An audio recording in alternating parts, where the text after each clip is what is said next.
Hi, this is Discrete Math, Section 1.3, more group ranking methods, and also some paradoxes. Okay, so I have the note sheet here, but I also have a previous PowerPoint that I'm going to be using, so try to fill these things in based upon my PowerPoint. I'm not a big fan of PowerPoint, but that's what I got. Okay, so 1.3. What happens is that we want to go through paradox, Condorcet paradox, and then also pairwise voting. And you can calculate the winners based on the following group ranking methods. Condorcet method. We'll also do pairwise later. So the definitions. You can write these down, pause if you need to. Paradox. It's an occurrence that is contrary to intuitive thought. Something that seems like it's not quite right. We can talk about that a little bit in class. Condorcet paradox. Condorcet paradox method will go against the transitive property of inequality. If A is greater than B and B is greater than C, most people would say is A is greater than C. The example I always give here is that if the Vikings, I like to use sports examples, if the Vikings beat the Packers and the Packers beat the Bears, does that mean that the Vikings are going to beat the Bears? Not necessarily. So that's where we can kind of go against the transitive property, something that seems like it would work, but it doesn't. And then pairwise voting would be two candidates will run at a time. When one wins, it will go on to face another candidate.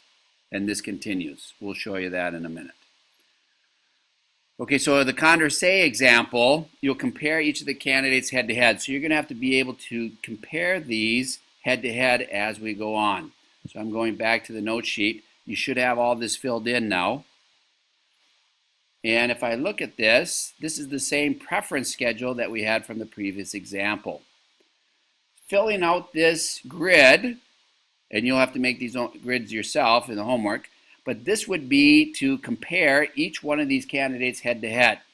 Now, how we're going to write this is that we're going to write it with respect to these people right here. So we're going to either use a W or we're going to use a L. So for instance, if B beats A, we're going to put a W here. If B loses to A, then they'll put an L there. Not based on these people, W and L, but based on these people. So that's going to be our orientation. So if I do this, if I try, and you could also go like this. They don't play themselves. Okay, so then we go A versus B, head to head.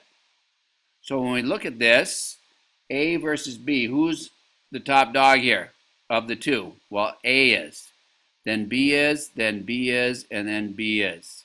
So what's going to happen is that B is going to take 18 votes and A is going to take 8. So who's the winner? Well, B is going to win. So right now I go A versus B with respect to who won. Well, this person right here, A lost. So we're going to put an L there. And then if I go B versus A, that's the same competition, but who won? Well, B won. So this is with respect to B, so I'm going to put a W here. So the symmetry here would be exactly opposite. If I see a W here, it's going to be an L here. L here, I'm going to see a W over here.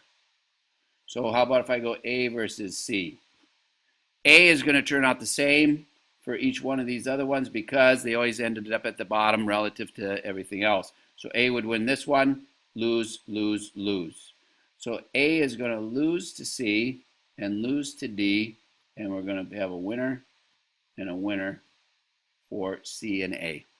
C and D versus A. And so this would be the same. Now if I do B, B versus C. When I do B versus C, who's the top dog? Well, B is going to get 8 here, and B is going to get 5 here, and C is going to get those votes, and then B is going to get the 7. So what's going to happen is that we have the total amount of points, B is going to win. So B versus C with respect to B, B is going to win. So I put a W there. B versus C, or C versus B, I should say, C is going to lose. And then how about B versus D? B versus D. Why don't you pause this and continue and fill out these other ones and see if you can figure it out, and then I'll put the other ones in. Now, when looking at this, and double check your work and make sure that you agree with me, I have the numbers over here. When looking at this now, who would be the overall winner? Well, you have A would be 0 and 3. I'm talking about records, so they have 0 wins and 3 losses. Oh, 3 wins, 0 losses. That B must be the winner, and that's the case. Now, what we say is, do we have a Condorcet winner? Condorcet winner means that you won all of your head-to-heads. And so in this case, and this won't happen too often, but B is the overall winner and also the Condorcet winner. So the only way you can be the Condorcet winner is if you win all the matches. So B is the winner,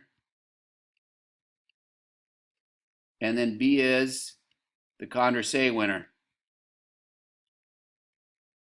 because they won all of their head-to-heads.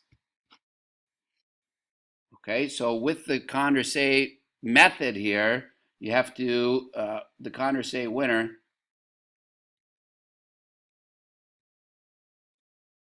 has to win all matches. Now, you still might be able to rank them on all head-to-heads and things like that based upon their win-loss record. But if we do say Condorcet winner, they have to win all of their head-to-heads. In pairwise voting, what happens is that we take and do a head-to-head and then do another head-to-head and a head-to-head. And if you win, you keep on going on. However, when we do this, you should have a previous ranking that's associated with what you're doing to figure this out. So I'm going to take the same preference schedule that we've been dealing with, but now I'm going to pretend, sorry, I'm pretending, is that we had a rank order in previous history. So in other words, for some reason, D had a preference over C, B, and A, where B and A turned out to be at the bottom. And so what's going to happen is that I'm going to play off B versus A. They're ranked lowest, so they have the less chance or less deserving, I guess you could say. And so in the bracket here, I'm going to put B versus A. And this is like a regular tournament bracket. Some of you are familiar with this. I'm going to play off B versus A, and then the next one in order would go against C. And then the next one in order would go against D. So in this order, I put A and B first, and then C, and then D in my bracket. Whoever ends up here is going to be the overall winner. So if I do a head-to-head with B versus A, I've already done that. B versus A, B wins. So I'm going to put a B. And so if we look up above, who won between B and C? Well, I think you would look and you could see that B won. So B started here, beat A. B went here and is going to beat C. So I'm going to put it here. And then we say, oh, D versus B. Well, we have that up here. B wins again. So B made it all the way through to win this tournament. Now, you might not think this is fair or whatever is going on, but this is an example of something that they do use in bowling tournaments. So in bowling tournaments, somehow during the week or in previous history, you come into that tournament with a ranking. And based on that ranking, that's where you'll end up with your seeds. And then they do this step ladder, they call it.